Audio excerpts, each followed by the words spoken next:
राज ठाकरे की महाराष्ट्र नवनिर्माण सेना ने बीजेपी के प्रधानमंत्री पद के उम्मीदवार नरेंद्र मोदी को समर्थन देते हुए लोकसभा चुनाव में उतरने का ऐलान कर दिया है। एमएनएस ने बीजेपी के खिलाफ अपने उम्मीदवार नहीं खड़े किए हैं, लेकिन शिवसेना के खिलाफ वो अपने उम्मीदवार उतार रही है।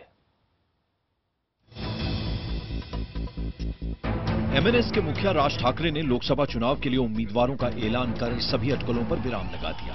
शिवसेना की नाराजगी को देखते हुए बीजेपी के साथ भले उसका गठबंधन न हो रहा हो, लेकिन एमएनएस ने फैसला किया है कि वो बीजेपी के खिलाफ अपने उम्मीदवार नहीं उतारेगी।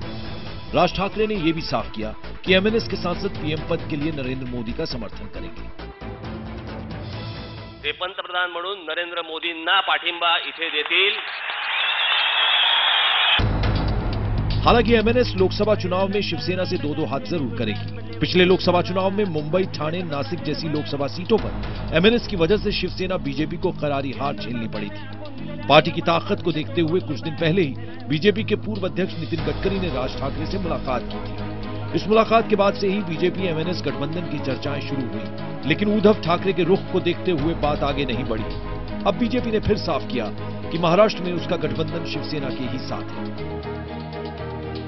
देखिए, राज ठाकरे ने जो बात कही है उसके लिए हम उनके आभारी हैं और निश्चित रूप से उन्होंने जो कहा उसके लिए मैं उनके आभार व्यक्त करता हूं।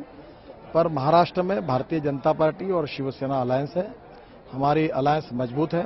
Well, what an individual says or what an organization says does not affect the structure of a particular alliance. Our relationship and understanding is with the Bharatiya Janata Party. MNS के चुनाव में कूदने से महाराष्ट्र में लोकसभा का मुकाबला और दिलचस्प हो गया। राज ठाकरे के उम्मीदवारों के चुनाव लड़ने पर मराठी वोटों का बड़े पैमाने पर बंटवारा होना तय है।